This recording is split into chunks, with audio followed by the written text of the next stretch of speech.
I was sitting at my desk reviewing code when the receptionist walked up with a certified letter. My hands went cold the moment I saw the return address.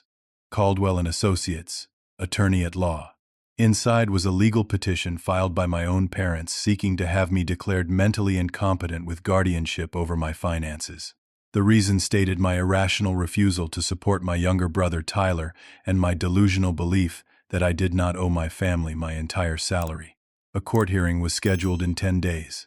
My parents had hired Martin Caldwell, the most aggressive family lawyer in our Texas town. I sat in my car in the parking lot for 20 minutes before I could even turn the key. My mind kept circling back to one question: how did it come to this? But I knew exactly how. It started 3 months ago at what I thought would be a normal family dinner. I had driven 2 hours from my apartment in Austin back to my hometown of Brewster, population 8,000. My parents still lived in the same ranch house where I grew up. When I walked in that Sunday afternoon, my mother Patricia had set the table with her good china.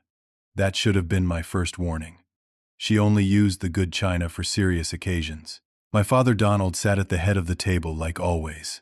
My younger brother Tyler was there too, 25 years old and looking exactly like he had at 20.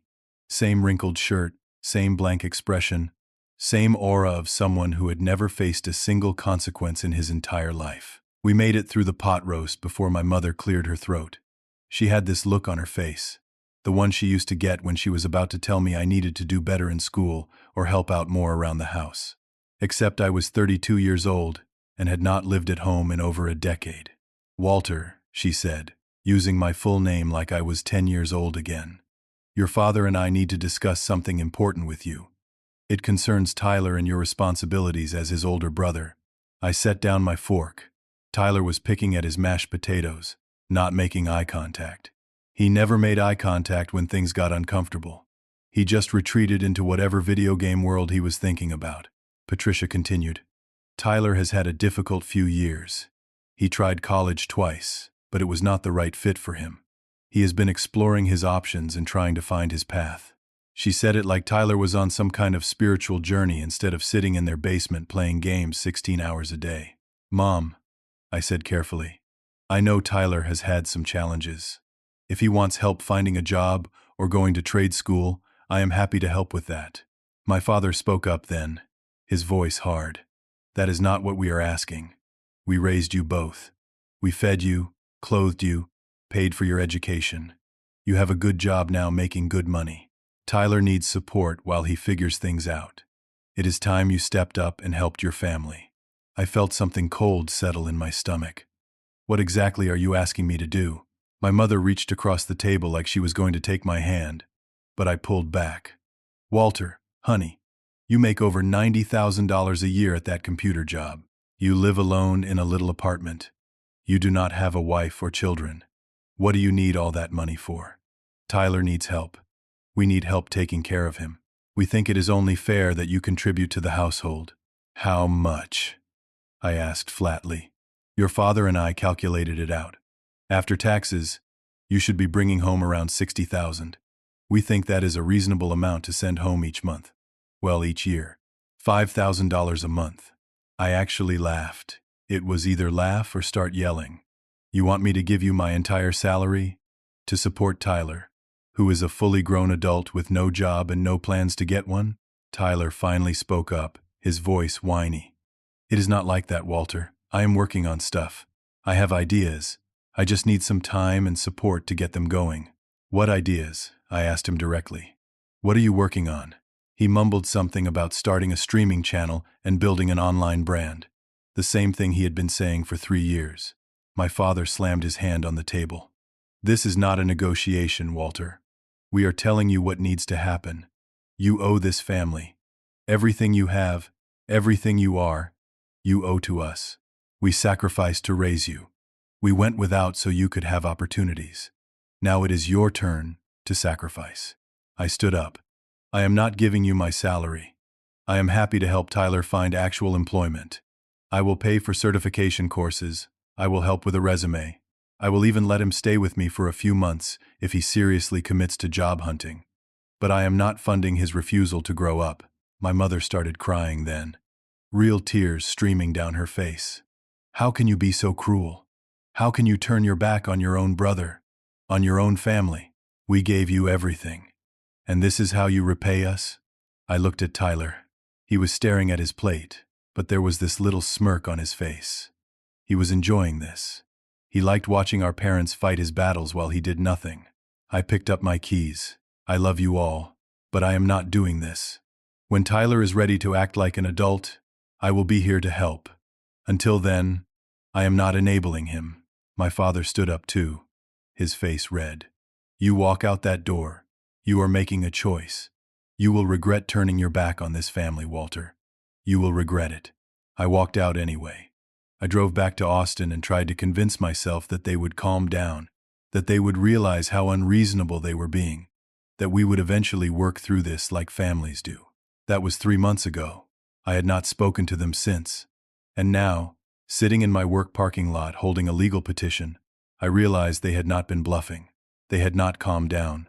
They had gotten angrier, more determined, and they had hired a lawyer to force me into submission. My phone rang. It was my mother. My hand hovered over the answer button. Part of me wanted to ignore it, but another part hoped maybe this was her calling to apologize, to say they were dropping the lawsuit, to say they had come to their senses. I answered, "Mom?" Her voice was sweet, almost sickeningly so. "Hello, Walter. I just wanted to make sure you received the papers we sent. Did they arrive?" "You are seriously doing this? You are actually trying to have me declared incompetent?" The sweetness vanished from her voice instantly. "We gave you life, Walter. Everything you have belongs to us first. If you will not give it willingly, we will take it legally. Martin says we have an excellent case. You have always been selfish, and now a judge will see it too. You have isolated yourself from your family, refused to help when asked, shown irrational and stubborn behavior. A judge will see that you need someone to manage your affairs properly. Mom, this is insane. I am not mentally incompetent. I am a successful software engineer with a clean record and a stable life. That is your opinion. Martin has evidence that suggests otherwise. We will see you in court, Walter. And when we do, you are going to learn that family comes first, whether you like it or not." She hung up. I sat there staring at my phone, my heart pounding. They actually believed they were going to win. They had convinced themselves that they were the victims here, that I was the one being unreasonable, and that a judge would agree with them and hand over control of my finances. I had 10 days to stop them. The next morning, I called in sick to work and started searching for a family law attorney. Most of the ones I contacted were booked for weeks or had conflicts of interest. Small town Texas. Everyone knew everyone. Finally, a paralegal named Grace told me that Sharon Hughes might be able to see me that afternoon if I could get to her office by 2. Sharon Hughes operated out of a converted house on the edge of Brewster. The sign outside read Hughes Family Law in simple black letters. I walked in at 1:55 and found a waiting room with worn but clean furniture and walls covered in framed degrees and certificates. Grace led me back to Sharon's office. Sharon was in her mid-50s, with gray hair pulled back in a tight bun and sharp green eyes that took me in with one sweeping glance. She gestured to the chair across from her desk. "Tell me everything," she said without preamble. "I have read the petition your parents filed, but I want to hear your side." I spent the next 40 minutes explaining the family dinner, the demand for money, my refusal, and the subsequent silence until the lawsuit arrived. Sharon took notes on a yellow legal pad, occasionally asking clarifying questions but mostly just listening. When I finished, she set down her pen and leaned back in her chair. "Walter, I am going to be straight with you. This is serious. Martin Caldwell is one of the most aggressive family lawyers in this part of Texas. He has won 3 guardianship cases in the past 2 years using tactics that I consider ethically questionable but legally permissible." "What kind of tactics?" "He paints the adult child as mentally unstable, financially reckless, or dangerously isolated. He manufactures evidence, coaches his clients on what to say, and knows exactly which judges will be sympathetic to worried parents. The legal standard for financial guardianship in Texas is inability to manage one's own affairs.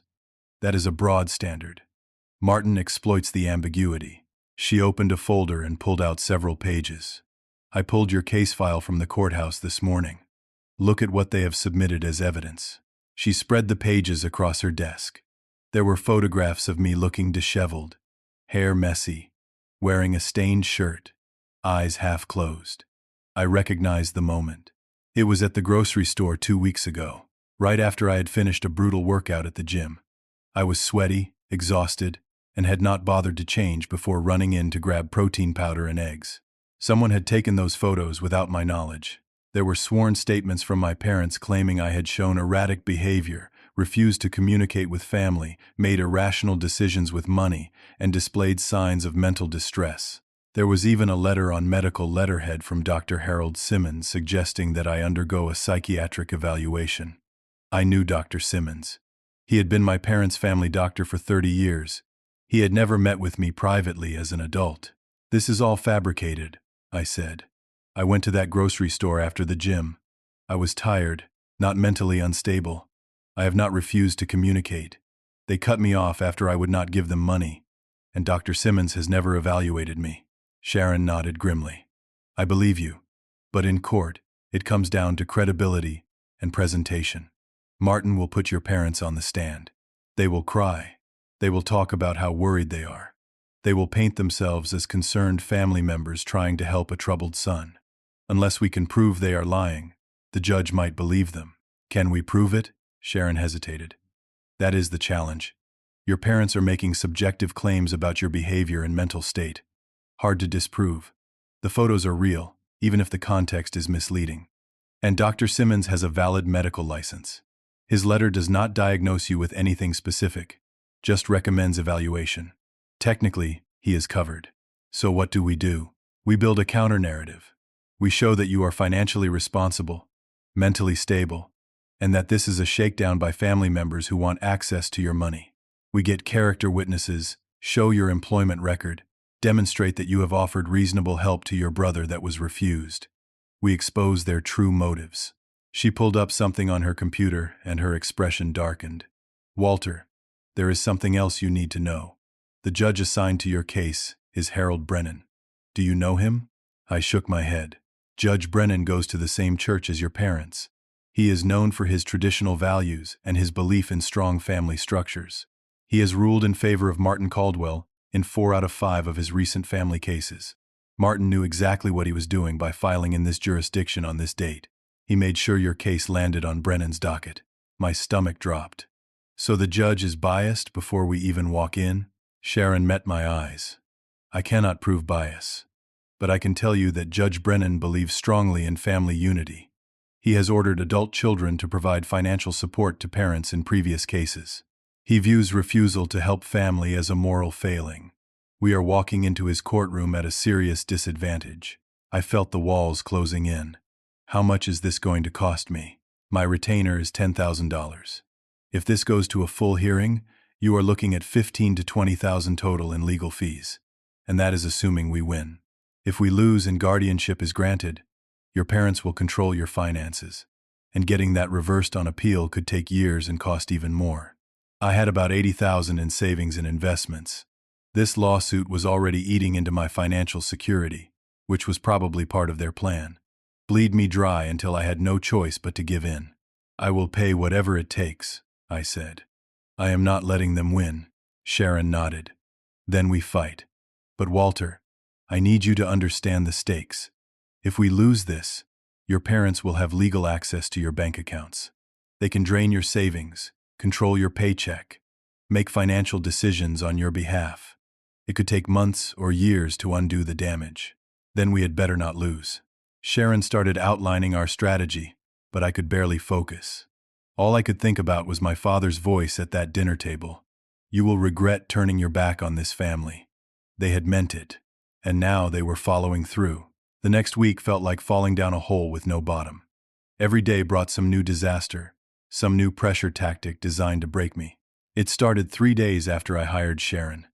A deputy sheriff showed up at my apartment at 7 in the morning to serve me with a temporary restraining order.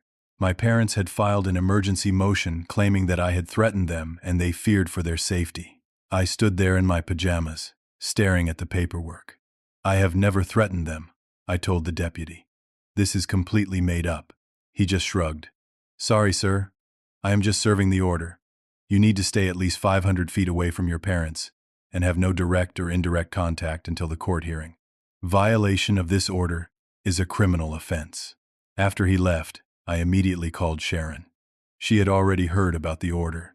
Martin filed it yesterday afternoon in front of a different judge. He claimed your parents are terrified of retaliation. He submitted sworn affidavits saying you made verbal threats during your last interaction. That was 3 months ago, and I never threatened anyone. I just said I would not give them money. I know, but the temporary order is granted. The good news is that it prevents them from contacting you too. The bad news is that Martin can now claim in court that you are so unstable your own parents need legal protection from you. Every piece of this was calculated. Every move designed to build a narrative of me as dangerous, unstable, unfit. 2 days later, things got worse. I got called into a meeting with my boss Greg and someone from Human Resources I had never met before.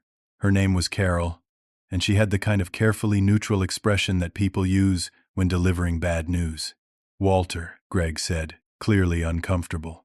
We received some concerning information this week.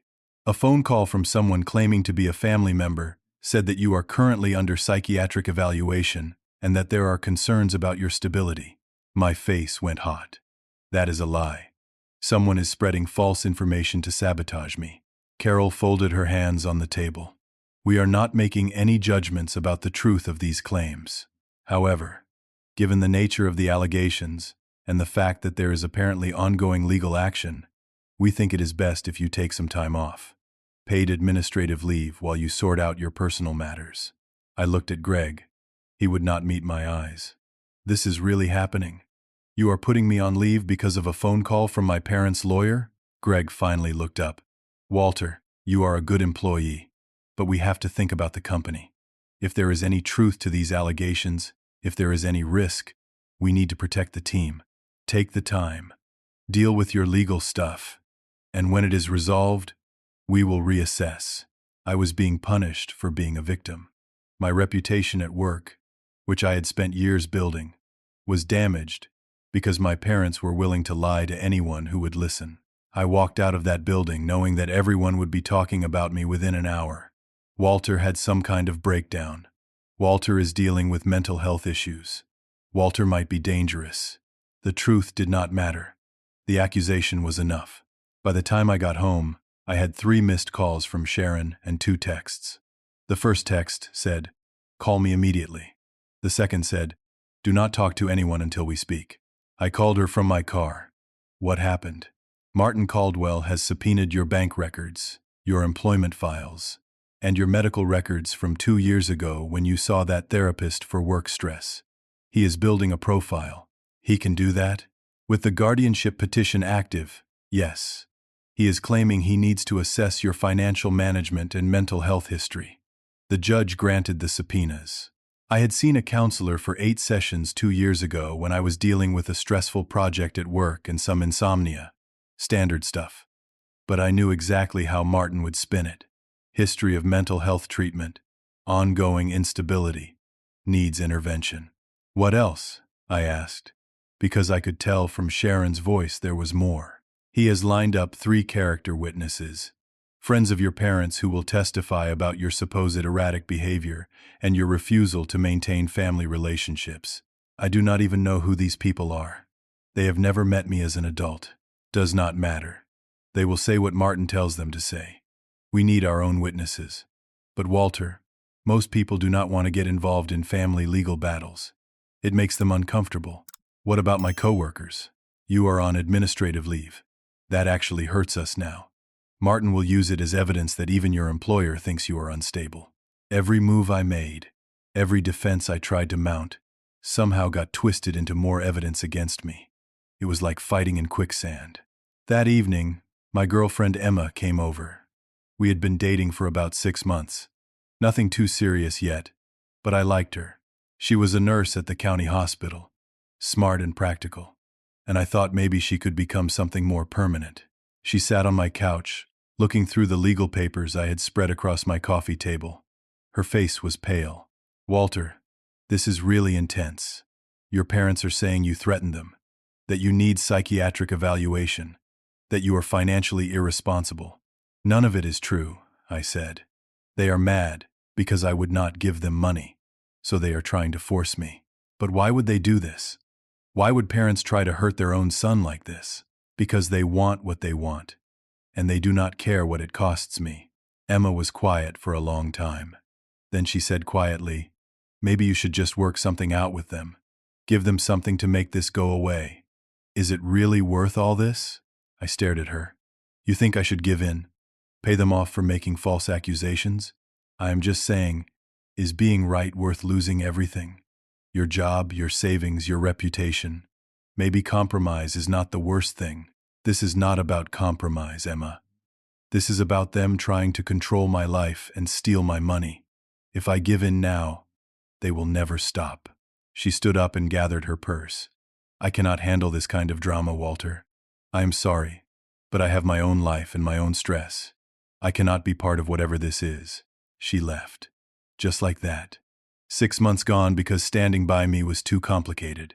I sat alone in my apartment surrounded by legal documents, suspended from work, cut off from my family, dumped by my girlfriend. Martin Caldwell and my parents were systematically destroying my life, and the court hearing was still 5 days away. The next morning, another certified letter arrived. This one was even worse.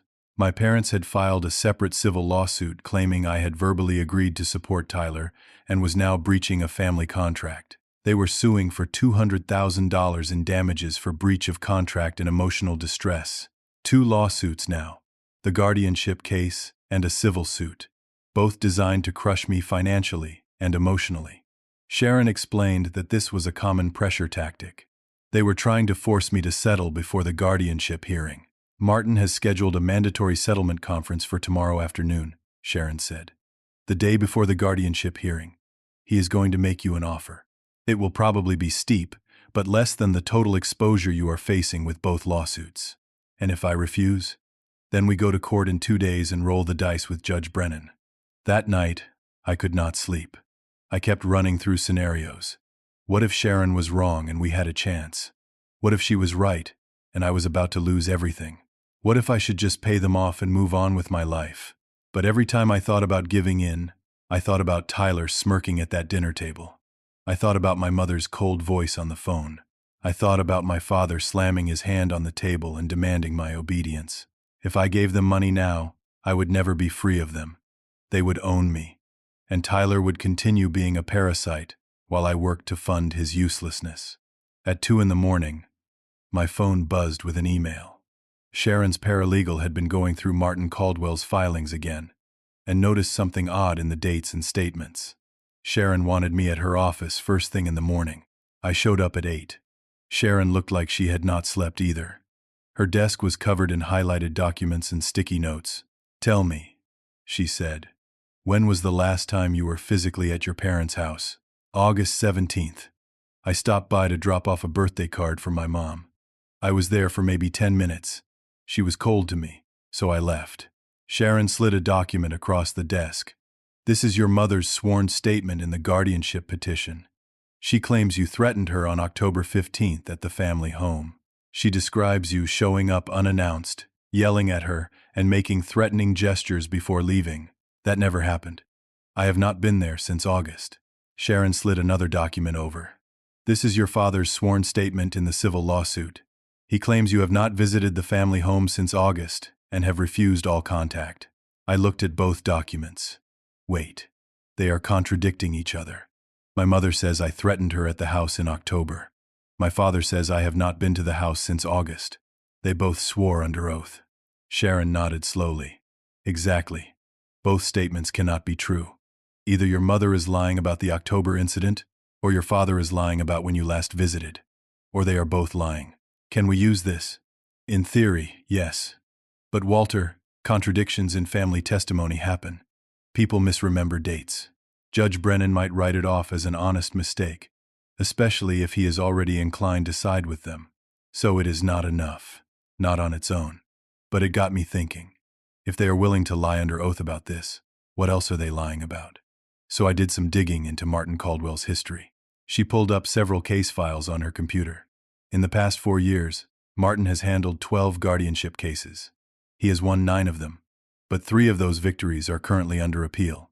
Why?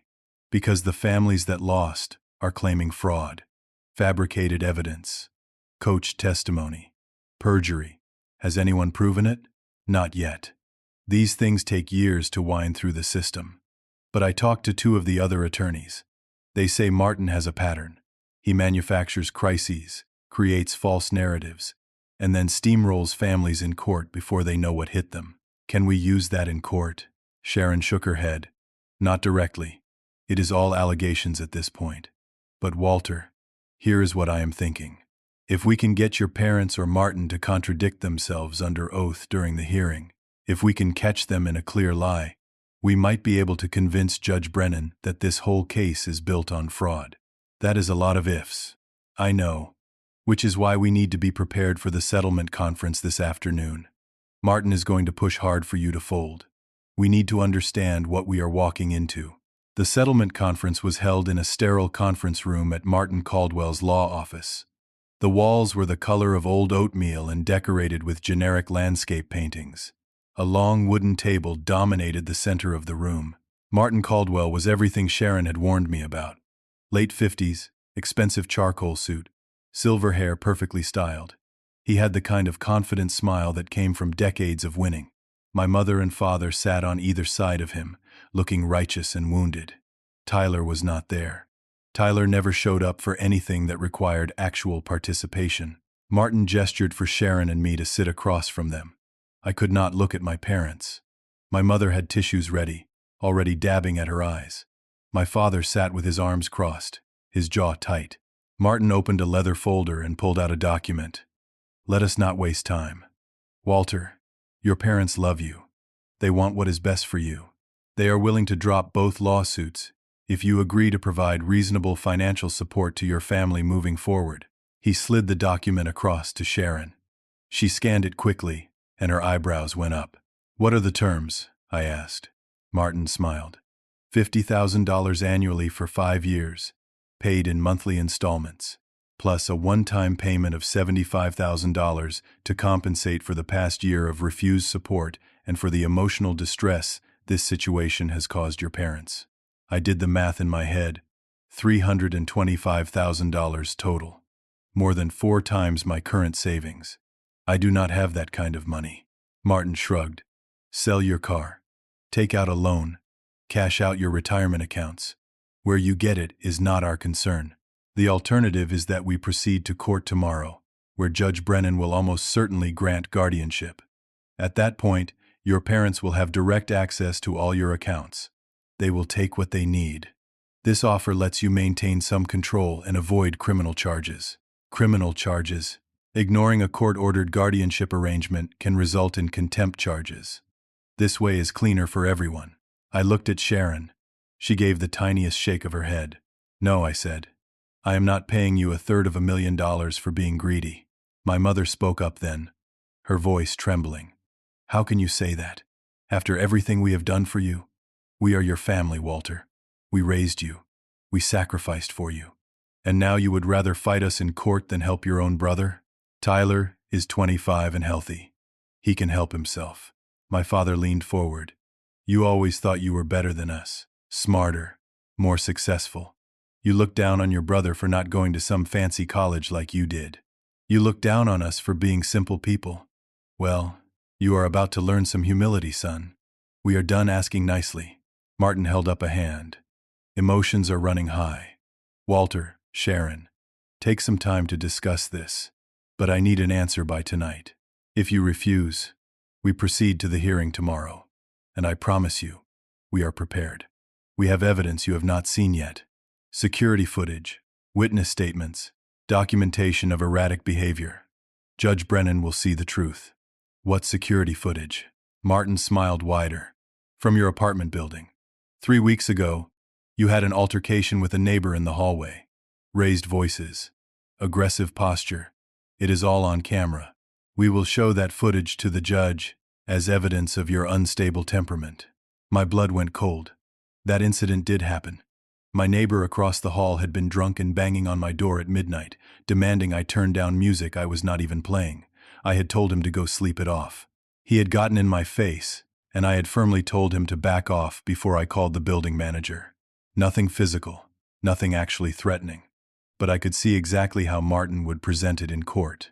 Another example of Walter's dangerous behavior. Sharon stood up. "We are done here. Walter is not accepting your extortion." Martin did not look bothered. "Then we will see you in court tomorrow at 9. I hope you are prepared." Because we certainly are. As we walked out, I heard my father say to Martin, "Once we control his money, Tyler will finally get what he deserves, and Walter will learn his place." Those words echoed in my head all the way back to Sharon's office. This was not just about getting some money from me. They wanted permanent control. They wanted to break me. Sharon and I spent the next 3 hours preparing for the hearing. We went over my testimony, discussed strategy, lined up the few character witnesses we had been able to find. But I could see the worry in her eyes. We were going into that courtroom at a massive disadvantage. I barely slept that night. I kept thinking about worst-case scenarios. Losing in court, my parents draining my accounts, spending years trying to appeal while they destroyed everything I had worked for. At one point, I seriously considered just leaving, packing a bag, draining my accounts before the hearing, and disappearing to another state. Starting over somewhere my parents could not find me. But running would prove them right. It would make me look guilty and unstable. And it would mean they won. At 2 in the morning, my phone buzzed. A text from an unknown number. "I am the one who sent Sharon the information about Martin's contradictory statements. I will be in the courtroom tomorrow. When the judge asks if there are any other witnesses, your lawyer needs to call me to the stand. My name is Audrey Palmer. I used to work for Martin Caldwell. He did the same thing to my family 4 years ago, and I have been documenting his fraud ever since. I have physical evidence too, not just recordings. Tell your lawyer to trust me." I stared at that message for a long time. It could be a trap. It could be someone working for Martin trying to set us up. Or it could be real. I forwarded it to Sharon. She called me immediately. "Do you know this person?" "Never heard of her." Sharon was quiet for a moment. "This is risky. If she is legitimate, she could change everything. If she is working for Martin, she could destroy us. What do you think?"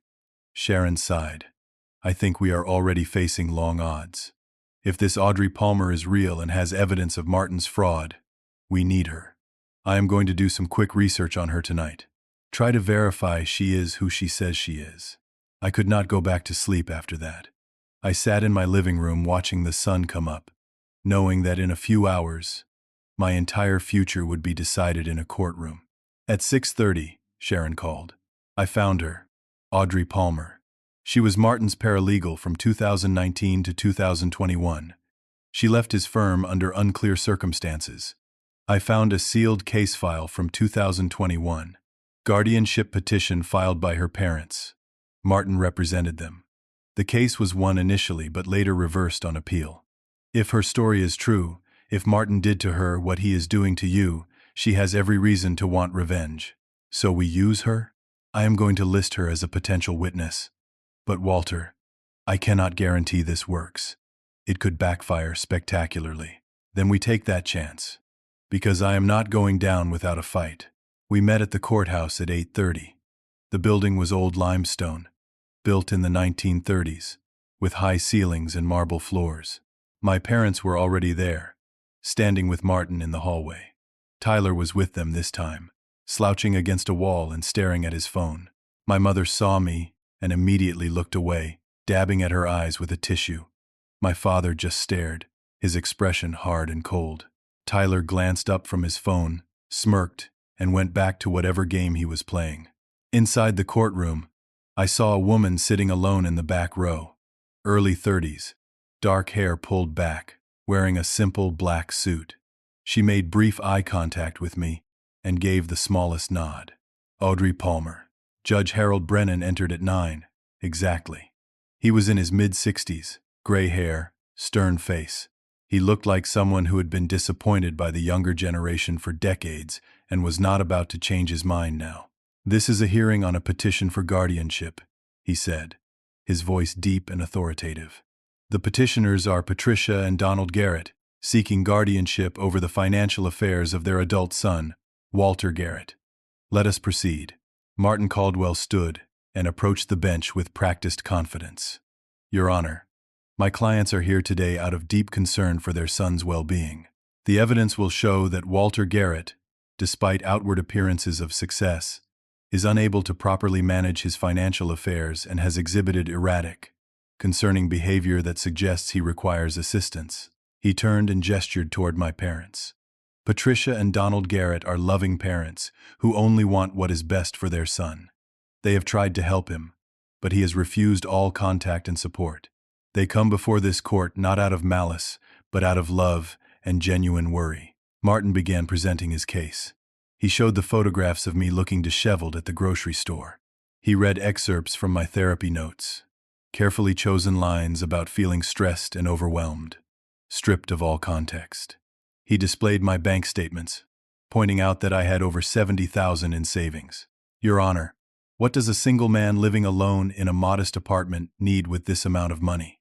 The hoarding of financial resources without purpose is often a sign of deeper psychological issues. Mr. Garrett refuses to use his resources to help his struggling family, another indicator of impaired judgment. He called my mother to the stand first. She walked up slowly, tissues clutched in her hand, the picture of a worried mother. Martin guided her through her testimony with practiced ease. Mrs. Garrett, can you describe your relationship with your son? She sniffed and dabbed her eyes. I love Walter so much. He is my oldest boy. But over the past year, he has changed. He became distant, angry. He stopped coming to family gatherings. When we tried to reach out, he would not respond. Did there come a time when you became concerned about his mental state? Yes. Last October, he showed up at our house unannounced. He seemed agitated, upset. He started yelling at me, saying terrible things. I was frightened. The way he looked at me, I thought he might hurt me. I gripped the edge of the table. That never happened. Sharon put her hand on my arm, a silent reminder to stay calm. Martin continued. Mrs. Garrett, have you tried to help Walter? Of course. We offered to have him come back home, to be with family where we could support him. We suggested he see a professional, but he refused everything. He insisted he was fine, but his actions said otherwise. Judge Brennan was nodding slightly, his expression sympathetic. When Martin finished, Sharon stood for cross-examination. Mrs. Garrett, you stated that Walter came to your house in October and threatened you. What date was that specifically? My mother hesitated. October 15th. Sharon pulled out a document. Your Honor, I would like to enter into evidence phone records showing that on October 15th, Walter was in Austin participating in a virtual work conference. His location data places him over 200 miles from his parents' home. She could not have seen him that day. My mother's face flushed. I must have misremembered the exact date. It was around that time. Sharon pressed on. Mrs. Garrett, when was the last time Walter physically visited your home? She looked at Martin. He gave the slightest nod. It has been many months since he cut off contact. So not in October? She shifted in her seat. No, I suppose not. I may have confused a phone call with an in-person visit. But your sworn statement specifically describes an in-person confrontation at your home. Were you lying in that statement, or are you lying now? Martin jumped up. Objection, Your Honor. Counsel is badgering the witness. Mrs. Garrett has clarified that she misremembered a date.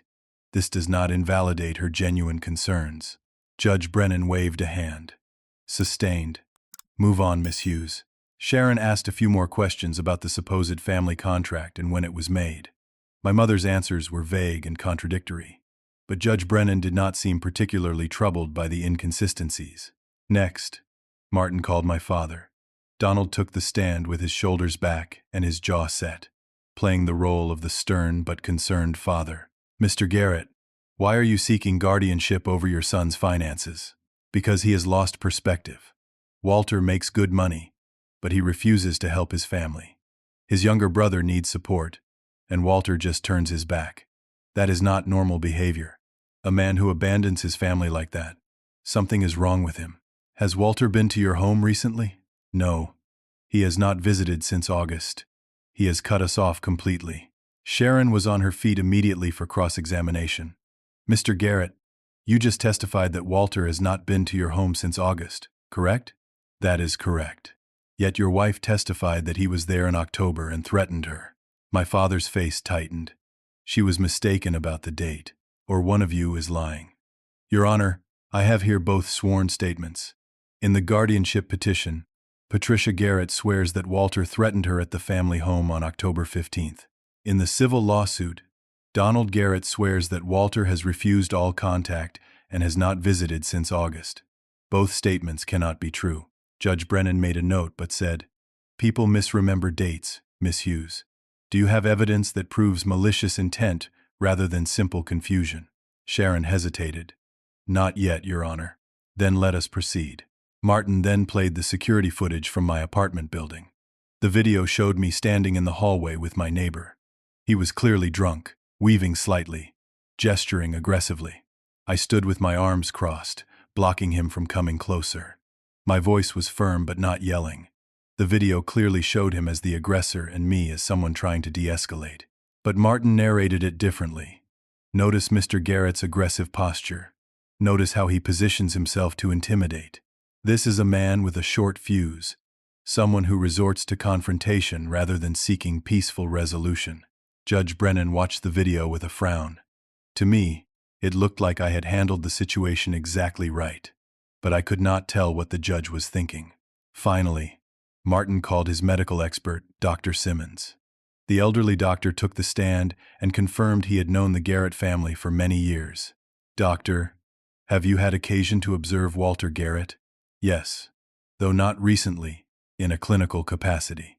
However, based on the descriptions provided by his parents and the evidence I have reviewed, I believe Mr. Garrett would benefit from a comprehensive psychiatric evaluation. His social isolation, his refusal to maintain family bonds, his financial hoarding, these can all be indicators of underlying mental health issues." Sharon objected. "Your Honor, Dr. Simmons has not actually evaluated Walter. This is speculation." Judge Brennan sustained the objection, but looked thoughtful. The seed had been planted. When it was our turn, Sharon called me to the stand. I explained everything as clearly as I could. The dinner where my parents demanded my entire salary. My offer to help Tyler find work or get training. The rejection of any reasonable compromise. My 3 months of silence before receiving the lawsuit. "I am not mentally unstable," I said, looking directly at Judge Brennan. "I am a successful software engineer. I have a clean record. I pay my bills. I have savings because I am responsible. I am happy to help my brother become independent.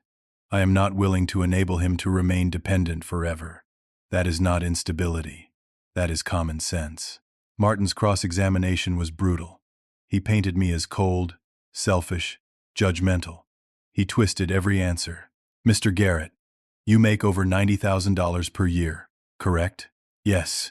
"And you live alone in a small apartment?" "Yes." "No wife, no children?" "No." "So what do you need all that money for? Why not help your struggling family?"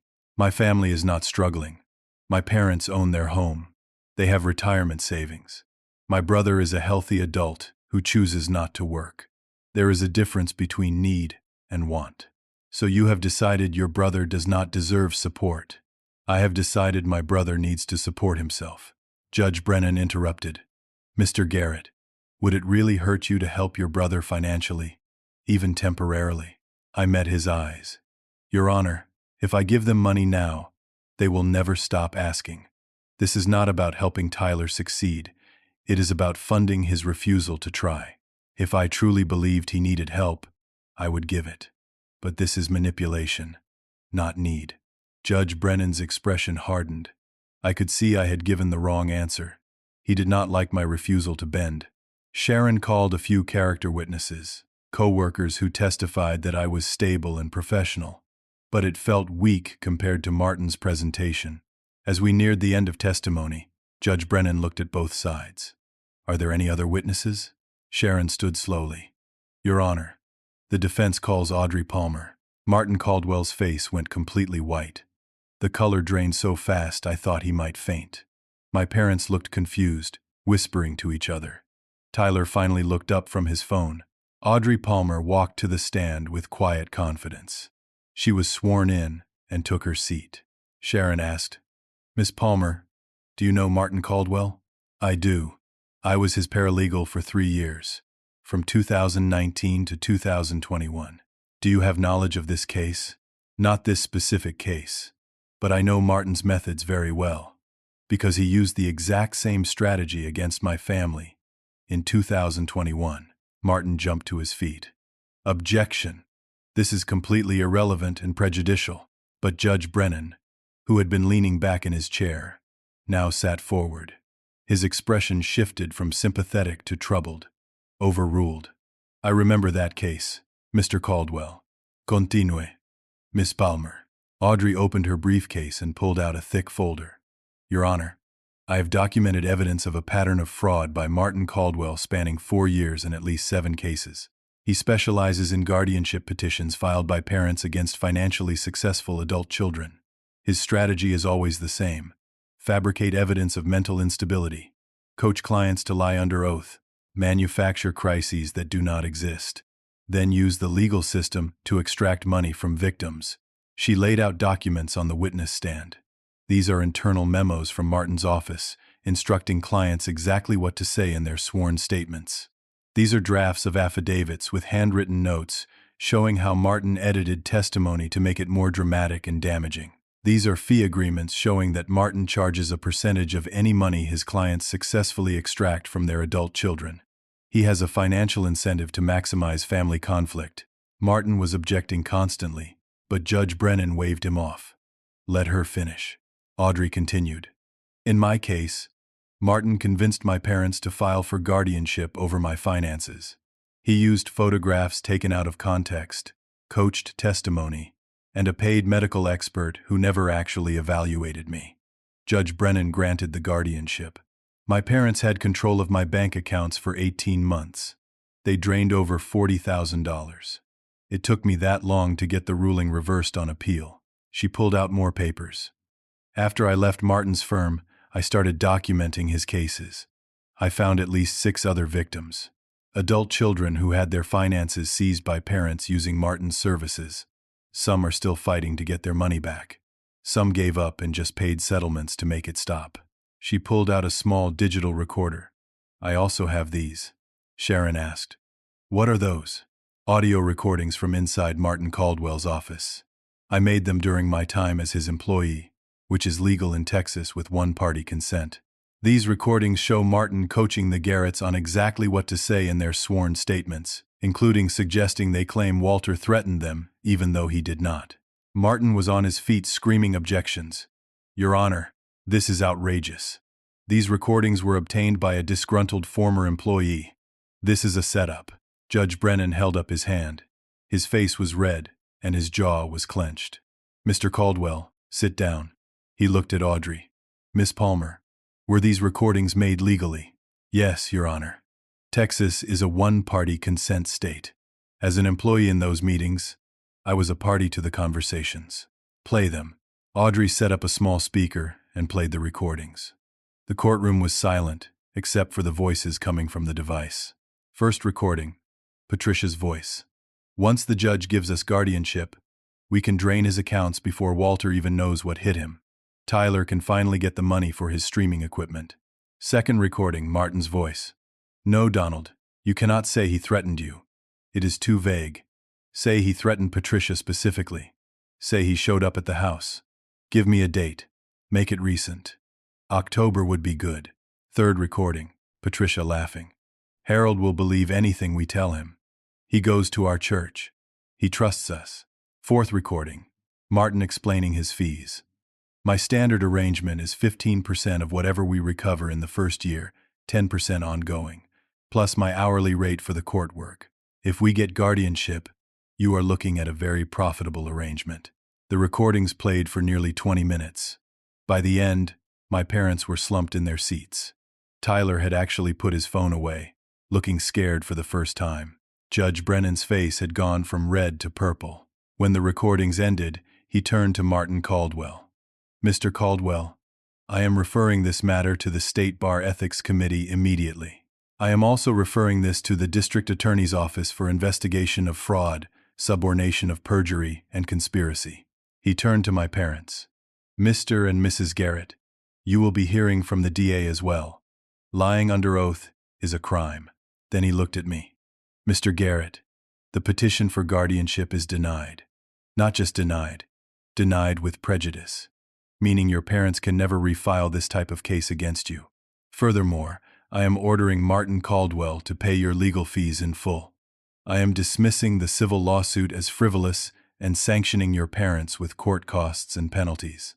And I am issuing a permanent restraining order preventing your parents from filing any further legal actions against you without explicit court permission. He slammed his gavel. This hearing is adjourned. Mr. Caldwell, you should retain counsel immediately. You are going to need it. The courtroom erupted. Martin Caldwell rushed out, his face ashen. My parents sat frozen. My mother was crying. Real tears this time, not performance. My father stared straight ahead like he could not process what had just happened. Tyler looked around confused, finally understanding that his meal ticket had just evaporated. Sharon turned to me and smiled. We won. I could barely breathe. We won. The aftermath came in waves. The next day, the local paper ran a story about Martin Caldwell being investigated for fraud. By the end of the week, the Texas State Bar suspended his license pending a full ethics investigation. 3 other families came forward with similar stories, and Martin's entire practice collapsed. My parents were charged with conspiracy and perjury. They eventually pleaded guilty to reduced charges and received 2 years probation, substantial fines, and 200 hours of community service each. Their legal fees and court penalties meant they had to sell their house and move into a small apartment across town. Tyler, of course, moved with them. He still did not have a job. But now my parents were struggling financially themselves, unable to support his lifestyle the way they used to. I heard through mutual acquaintances that my father had gotten work at a hardware store and my mother was working part-time at a grocery store. They were finally experiencing the financial pressure they had tried to inflict on me. I never spoke to them again. I changed my phone number, blocked them on every platform, and moved on. Some people asked if I felt guilty, if I worried about them. The answer was no. They had tried to destroy my life over money. They had lied, manipulated, and weaponized the legal system against their own son. Whatever hardship they face now was the consequence of their own choices. My employer reinstated me with a formal apology once the court documents became public. My reputation was restored. The coworkers who had avoided me suddenly wanted to hear the whole story. I kept it brief. I had no interest in reliving the trauma for entertainment. Audrey Palmer became a friend. We met for coffee a few weeks after the trial, and I asked her why she had helped me. Because I know what it feels like, she said. To have your own family use the system against you. To feel powerless, while everything you worked for gets stolen. I could not save myself fast enough, but I could save you. And maybe the next person. Together, we started a non-profit organization called Family Justice Advocacy. We help adults who are victims of financial exploitation by family members. We provide legal referrals, support groups, and education about guardianship abuse. Audrey serves as our legal advisor. Within 6 months, we were helping dozens of people. Through the nonprofit, I met Beth. She was a teacher who volunteered with our education outreach program.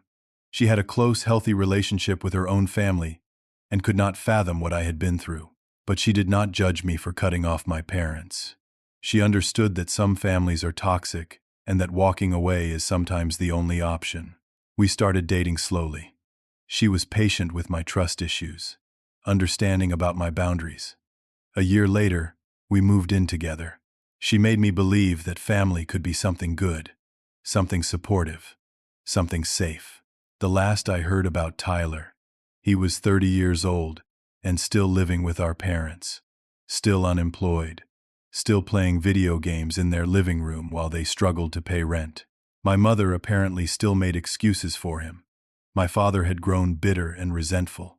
The family unit they had tried so hard to preserve by controlling me had become a prison for all of them. I felt no satisfaction in their suffering, but I felt no guilt either. They had made their choices. I had made mine. One evening, Beth and I were cooking dinner together in our apartment. Music was playing, we were laughing about something silly, and I realized I was genuinely happy. The court battle felt like something that had happened to a different person in a different life. Beth asked me once if I ever thought about reaching out to my parents, trying to reconcile now that years had passed. I told her the truth. Some bridges are not meant to be rebuilt. Some relationships are not worth salvaging. I gave them chances to have a real relationship with me, one based on mutual respect and healthy boundaries. They chose money over that relationship. They chose control over connection. I do not owe them reconciliation. I owe myself peace. She kissed my cheek and said, "You are right, and I am glad you found your peace." I learned something important through that nightmare year. Setting boundaries does not make you selfish. It makes you strong. Real family supports your growth and independence. They do not demand your dependence and submission. Real family wants what is best for you, not what is best for them at your expense. I learned that sometimes the people who share your DNA are the ones you need to protect yourself from the most. Blood relation does not equal loyalty or love. Biology does not create obligation. I learned that enabling someone is not helping them. By refusing to fund Tyler's laziness, I was actually giving him the only chance he would ever have to grow up. He did not take that chance. But that was his choice to make, not mine to prevent. Most importantly, I learned that I could survive. When my entire life was under attack, when everyone was against me, when the system seemed rigged and hopeless, I stood my ground and fought. And I won. Not because I was lucky, but because I refused to surrender my dignity and my future to people who did not deserve either. Tyler is still living the same life he was 5 years ago. Still dependent. Still going nowhere. Still making excuses. My parents enabled that, and now they are trapped with the consequences. I am free. I have a career I am proud of, a partner who loves me, a nonprofit that helps people, and a future I built myself. The difference between Tyler and me is not talent or opportunity or luck. It is that I took responsibility for my own life, and he never did. The best revenge is not fighting back. It is building a life so full of purpose and meaning that their absence does not leave a hole.